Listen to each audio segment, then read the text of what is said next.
All right, listen up. This is a Code Ninja's security advisory on CVE 2026-21525. We've got an active threat, it's in the wild, and this is your briefing. So let's get right to it. Right off the bat, this is the most important thing you need to understand. The official score on this is a medium, and I know what that means. It probably goes halfway down your patch list. But that is a trap. CISA has already added this to their Known Exploited Vulnerabilities catalog. That means it's being used by attackers right now. When CISA says go, you go. The official score just doesn't matter anymore. And look at how fast this thing escalated. February 10th, Microsoft drops the disclosure. On the exact same day, CISA puts it on the KV list. The ink wasn't even dry. The gap between knowing about the vulnerability and it being actively used in the wild was basically zero. By the next day, NIST confirms it affects a massive part of the Windows ecosystem. Now we're staring down a March 3rd remediation deadline from CISA. That's our hard stop. Okay, before we dive into the technicals, we need to secure our comms channel. This is standard procedure to make sure you get this kind of critical intel the moment it drops. First things first, make sure you're subscribed with notifications on. Think of it as your early warning system. Second, hit that like button. That's your formal ACK, your way of saying message received. And finally, drop a comment. Let us know your status, patched or vulnerable. This helps everyone here get a real-time sense of the blast radius out there. All right, comms check complete. Now let's get into the anatomy of this threat. We're calling it the wolf in sheep's clothing. And you're about to see exactly why. So the component that's vulnerable is RasMan, which is the Remote Access Connection Manager.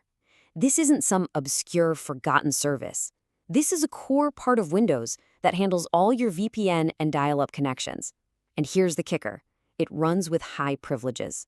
So any flaw, no matter how small it seems, can have a huge operational impact because of how central this service is to your network. And this is where that whole wolf in sheep's clothing thing really comes into play. On paper, the official score says medium, a local denial of service.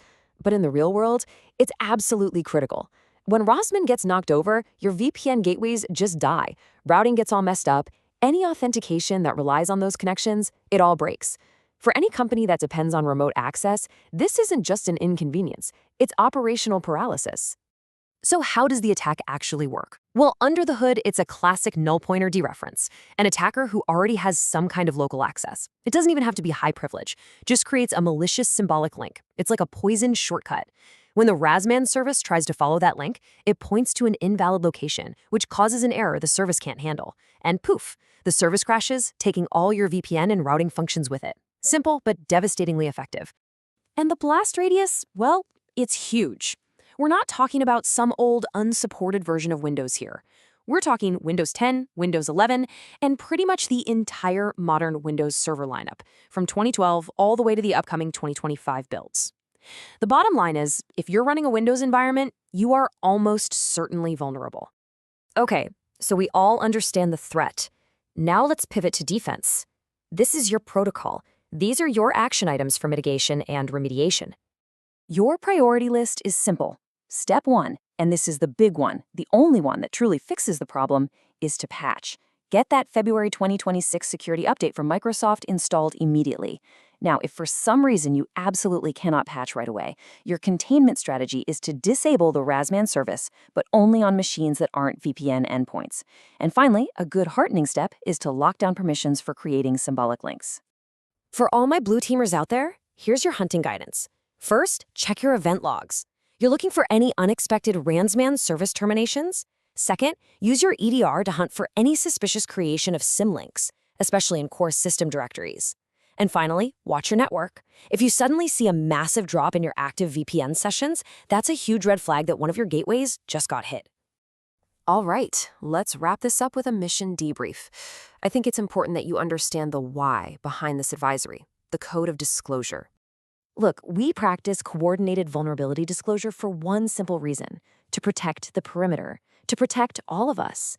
When a threat is being actively used in the wild, keeping it a secret only helps the attackers.